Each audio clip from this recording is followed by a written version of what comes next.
Wow, that's a tough act to follow, some of that, Melanie especially, and so I'm going to scrap, I've got lots, I'll tell a story. This afternoon I went to the British Museum, and I went into the room, and I'm going to look at the little picture I took. I went into the room called Ancient Levant, and I'm going to read the second sentence, okay? The second sentence.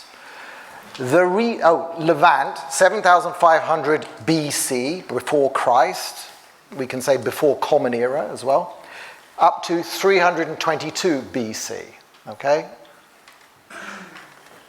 The region was home to two great indigenous peoples, the Canaanites and who else?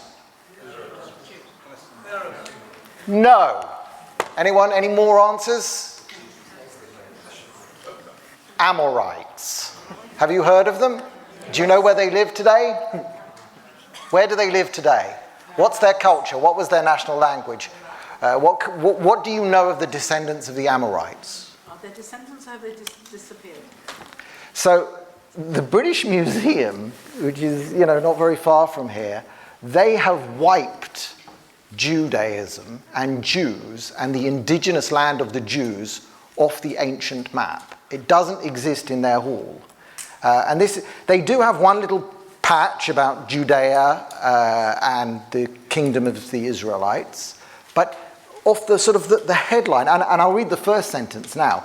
The ancient Levant comprises modern Palestine, Israel, Jordan, Lebanon, and Western Syria. So this is in the British Museum. It's not very far away, and I don't know. I live in Israel. I've lived in Israel for over 7 years now, but obviously I come from here. And I grew up in London, but for some reason I never felt at home. And then I moved to Israel to bring up my Jewish kids. And even though I'm a PhD physicist and I'm quite well educated, I am almost functionally illiterate in Israel. I can barely read or write. But yet I feel at home. It's my home. Why? What affinity do I have to Israel? When I go there and I travel and I look at the land and I see people farming and growing grapes and planting trees and eating fruits that are mentioned in the Bible, why do I feel an affinity for a place that's there? And the reason is because Judaism came from there. Every aspect of Judaism is tied to that land. The only thing that makes Jews who we are the traditions. It's not only thing. There are so many things, and they sprang from there. And that's what, when I'm talking to an Ethiopian Jew, he's a Jew. I have much more in common with him than I do anyone else that I left behind in London of my non-Jewish friends. And his life experience, he came from Ethiopia, on an aeroplane. He was airlifted. But I have something in common with him. We've been following the same observances for years. And that's what Israel represents. It's where Judaism came from. So we created, and believe me, it really was Jews because the Palestinians never called for it. We created this two-state thing.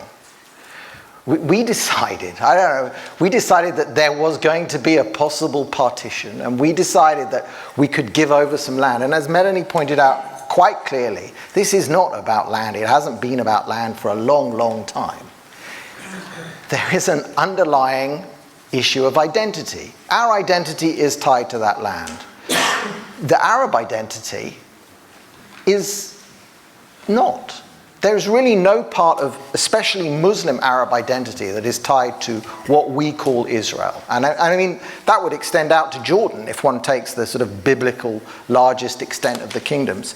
But Muslim Arab culture comes from Arabia, Arab Arabia. Jewish culture comes from Judea. These are fundamentally basic parts. Now, that's not to say there aren't people there. Of course there are. I would certainly say that Christian Arabs, and I'm using those words in that order very deliberately, Christian Arabs have a very long-standing presence, but they were colonized by this invading Muslim horde. They were completely colonized. They were oppressed, depressed, repressed, and in the language that I don't know how many of you know, dhimmified. They were turned into dhimmis by an Islamic invasion that conquered all of Israel. And so when Jews started returning to join the Jews who'd never left, because plenty of us had never left, there were a few 100,000 people at the turn of the century, many of whom were Jews, possibly a majority in Jerusalem at all times. When Jews started returning from all the corners of the world, they were reinforcing the Judaism that had never left. And they were going back to where their culture was. And what did they do when they got there? They built. They washed salt out of the land by hand. You only do that if you love something. You don't do that. That's an incredible effort that we Jews did. And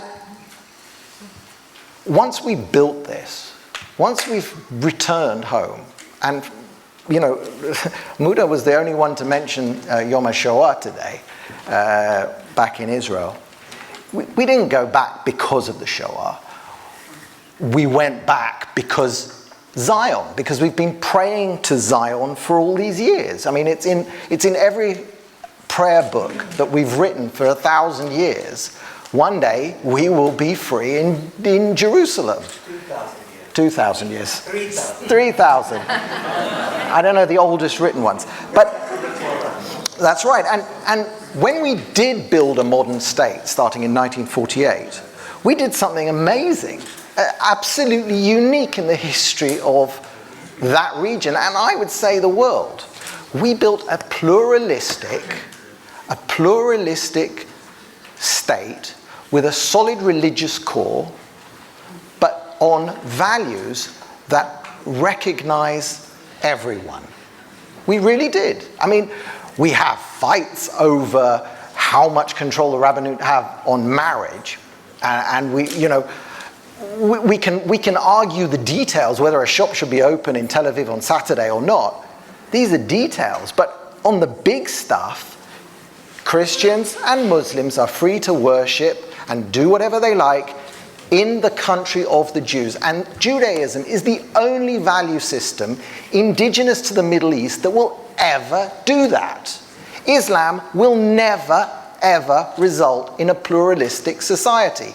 Each time Islam has got close to reaching a pluralistic society, like, say, Turkey 15, 20 years ago, or Iran prior to the revolution, what happens? Boom. Back to the 7th century they get pulled. And we're the ones who are demonized. We're the ones committing genocide. As we pointed out, the number of Palestinian refugees that has blossomed for the whole world whilst we've been genociding them. I have this line.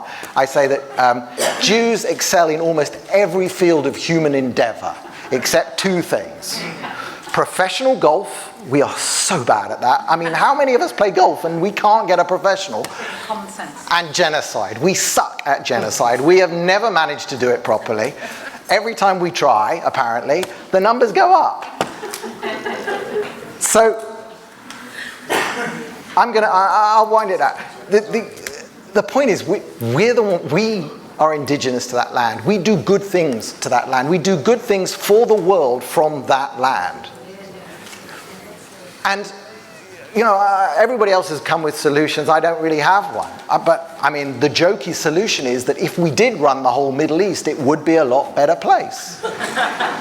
In the meantime, we're just going to have to keep our tanks and keep our planes and keep our borders, because ISIS are going to come for us. Because in the end, Islam will not allow a Jewish state to exist because we beat jihad. We turned it back, we got our land back, and we're there. Out.